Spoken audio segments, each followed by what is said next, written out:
Have you ever wondered what games you should keep or you should lose? Find out here at Purge Reviews.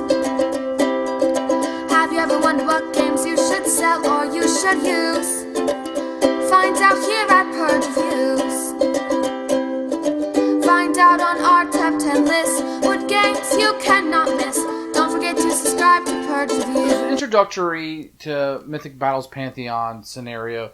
This is it. I'm going to utilize it. I think it's a great way to teach you some of the rules to get started on the game. So if you want to play through the introductory, this would be it. I'm going to go over a few of the rules here. So you're going to have two gods on the board. You're going to have Ares and you're going to have Zeus. These are going to be your main gods. Your troops are going to be made up of multiple figures. In this case, we have the hoplites, which are 5 of these. And up here, we're going to have the Spartians, which are 3. You're going to have Hydra up here. And you're going to have Achilles down here. Now, I'm not going to play through. I'm just going to kind of go over some things. So in this scenario, what you want to do is absorb these with your gods. If you can get 3 of those absorbed, then you win. Or if you kill one of the other gods, that's the way to win the introductory. The first thing I want to show you is this. This is your tracker for your characters. Each of the 4 main characters, the 2 gods and the 2 characters will have this. And the troops will have a little card. These will have shields. As you take damage, this goes down, and your guy becomes weaker and weaker. You'll have powers over here. In this case, it's utilized if you give up an Art of War card, and this tells you that it takes care of your action. Both of these happen at the end, and these has your little powers here that can be explained in the rulebook. Mighty Throw, if you have blink dice in the first attack, you can push them back. Block means that you can take that over, and like initiative isn't even used in the first.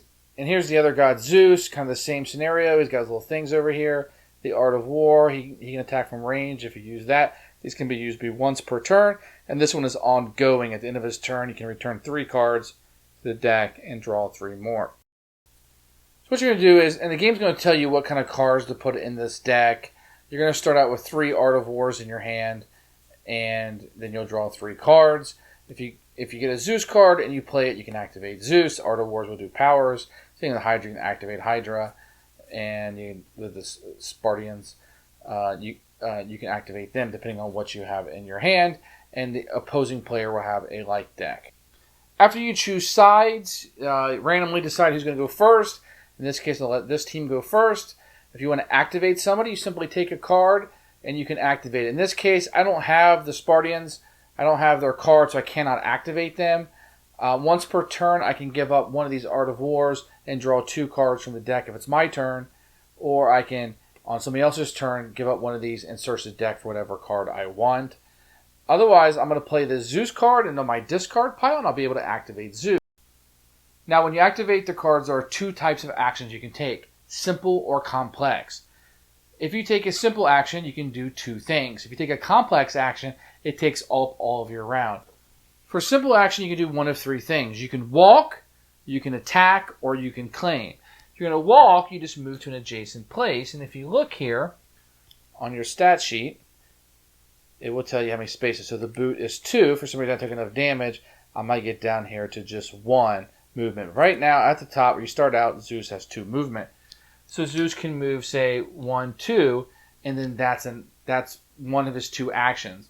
To claim, you can pick up these. Now, these are considered like orbs of the gods that have died. You can claim it, just putting it right there on your miniature, and that means you have claimed it. You can carry it around. So if he was to move later, it would move with him.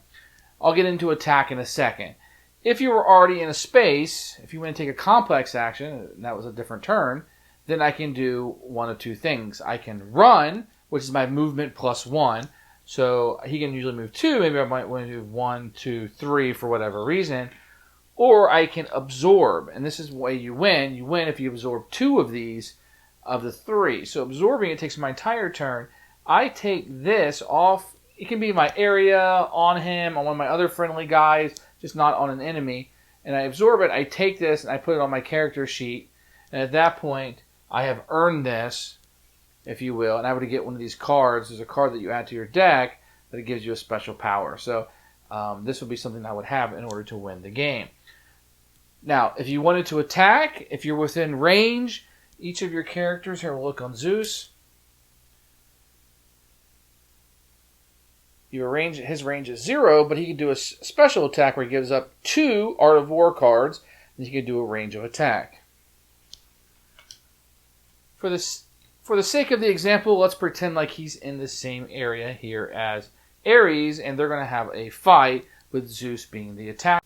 So here is Zeus's attack. Let's say it's an 8, and Ares is a 9. So I'm going to need my dice rolls to be above 9 when you're attacking. Zeus's attack is 8, so he will roll 8 dice.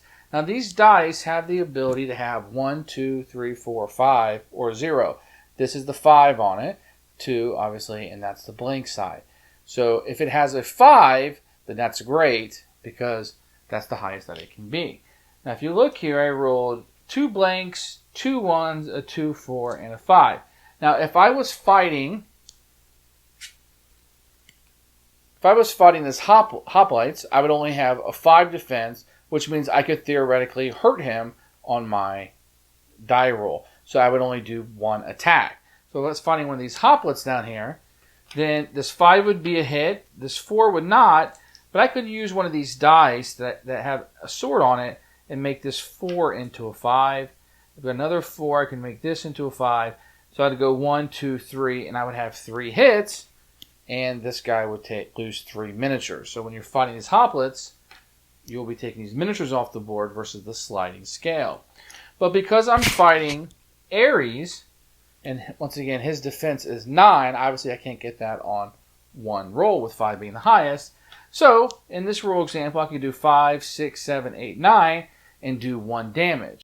So here in this roll, I could do 5 and add each die, no matter what sword is on it, 6, 7, 8, 9, doing 1 damage to Ares. Or instead, what I can do is take one of my dice, since I rolled a 5. For each 5 that I have, I can roll a die, which immediately gets added to this. If it's blank, then I lose that 5. That 5 is nothing. In this case, 6, 7, 8, 9, which gives me another wound theoretically. Now, if I would have rolled, let's say in my initial roll, I would have rolled 3 5s. I could have re-rolled 3 of these dice. I had 3 dice I could have used as a +1, and these each would be this. So I rolled a blank, so this 5 is nothing now. This gives me 8, 8. I could add these 2 extra ones, and now I have 2 wounds. So hopefully that makes sense. So just to reiterate that, if you've got somebody who has a defense of 5, you just do a first attack, and you just add the swords up, and each die that you add to it is a +1. If it is like Ares, where it is above 5 for his defense, then any 5 you have, you can roll another die, add that amount to it, but if it's a blank, then that 5 goes away. That's an easier way for you to get up to the 9. And then that person will take combat. So in the initial scenario, all you're going to be doing is moving around, trying to absorb 2 of these, which is not too hard, other than the fact that people will be battling you out and fighting. If you happen to kill the other god, then you will immediately win. This is just the initial scenario. There are additional rules, terrain, line of sight, and stuff like that going to be going on in the game. But I wanted to take a look at the initial scenario and kind of show you what's going on and give you a quick overview of some of these rules. Mythic Battles Pantheon is this huge game that comes with these fantastic miniatures of ancient Greek gods and Spartans and fighters and Hercules and Achilles, and you're all on this battlefield and you're fighting. I mean, from the initial scenario, you get this huge Hydra that just looks fantastic. So let's start where this game likely grabs your attention, the miniatures. In my mind, they are fantastic. Of course, I wish they were painted, and let me assure you, my copy will be painted very soon, but this is a work of beauty. These things look great. And right out of the core box, you get the big, giant monsters. You don't have to wait and buy these big expansions that come later or spend all this money. In the core box itself, you are going to get giant monsters, a big Zeus. And the gods are like 4 times bigger than the heroes, who are bigger than just the normal people, right? And they look fantastic. When you're moving these things around the board, it just looks great. And not enough can be said about that. I love the artwork in the game. The cards that you get just look fantastic. I like to look at the maps. They're not too drab, but they're not so busy that it pulls away from what you're trying to play. So the direction, the art direction, the way things look, the miniatures, guys, this is an A+ for me. Now, I'm not into Warhammer. I play some miniature games, but I'm not as picky as some people are. I think this looks fantastic. I love what I got. I'm excited to get to the table. I was excited to play it, and I'm excited to tell you about it. Now, the rules are kind of built into 3 different books. You're going to get a first initial read this rule book first kind of thing. And it's going to take you through the little playthrough that I showed you, which is just initial rules. Let's get started and let's play the game.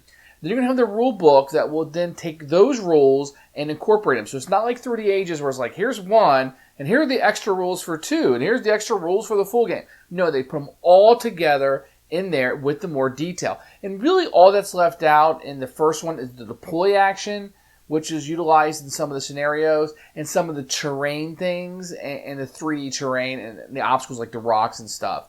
And that's really taken out of the initial game that you'll play, and I do recommend you starting there and kind of getting through that and learning it. You can even stop halfway through and say, okay, I got this, let's move on. If you're a veteran at this and you've been through these games, maybe you want to go ahead and add in all that stuff at the beginning, but for some of us, it's nice to start there and kind of learn the basics and what you're doing. There are a few things to learn here.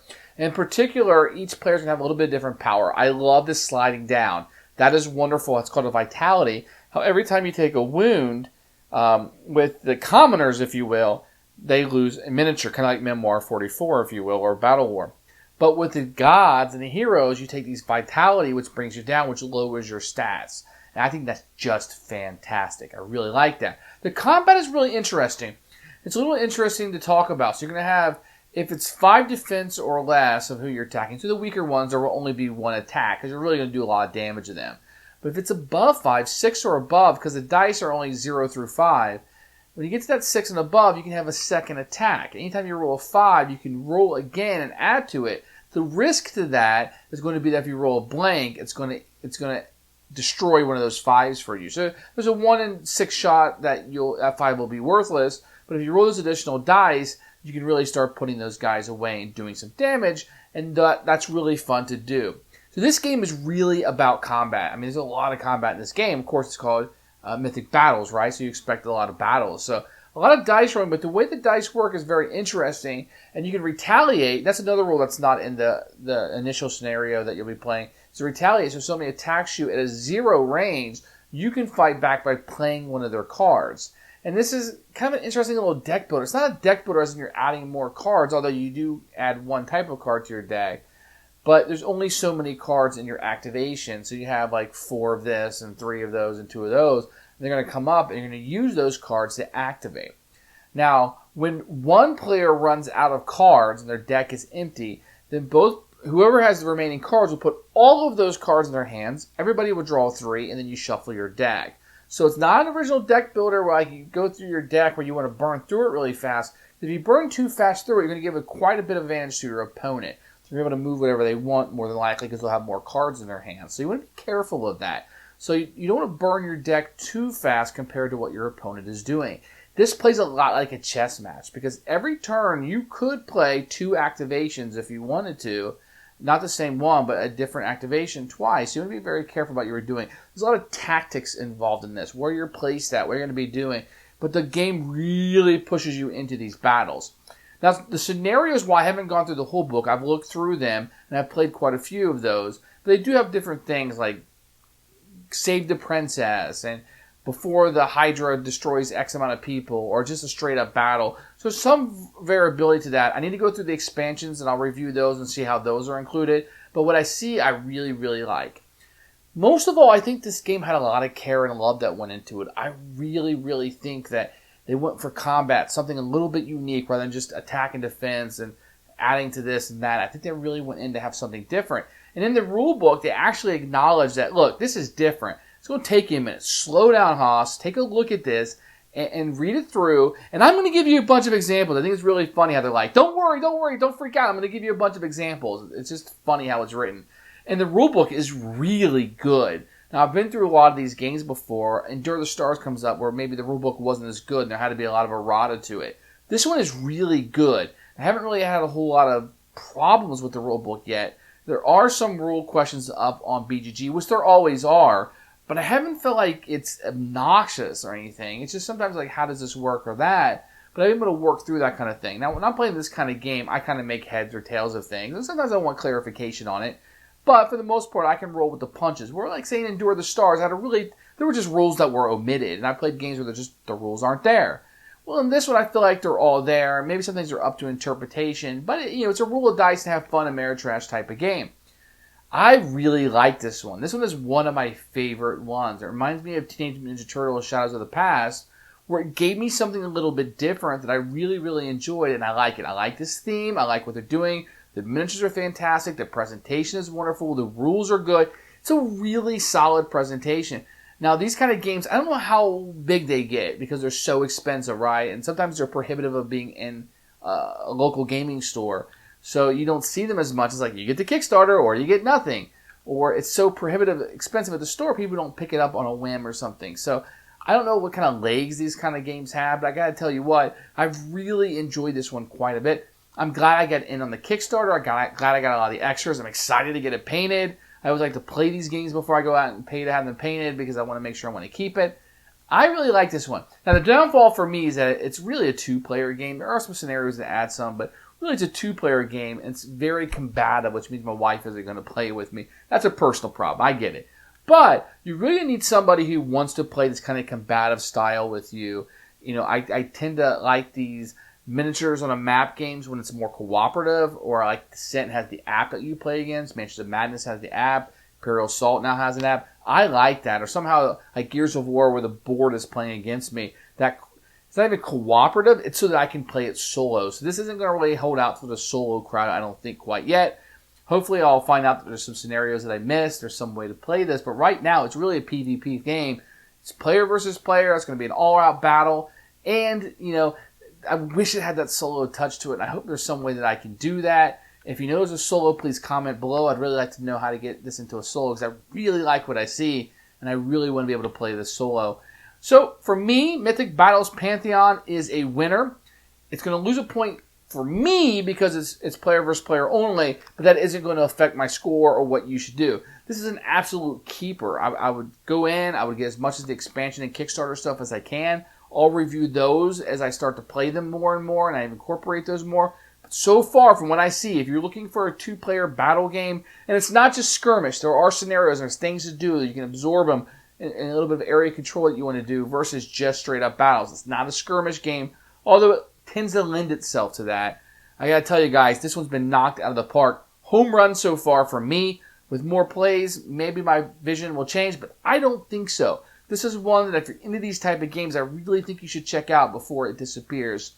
So, home run for me. I'm having a lot of fun. And this one is going to be an absolute keeper for me, and one I'm going to highly recommend to you. Thanks for watching the video. I really appreciate you tuning in. If you liked it, please like it and hit that little subscribe button. That really helps out the channel, lets us know that you're getting the videos that you want. If you agreed or disagree with what I said, feel free to comment below. I'd love to hear what you have to say, and I promise that I will comment back. Thanks for watching, and everybody else, keep playing games.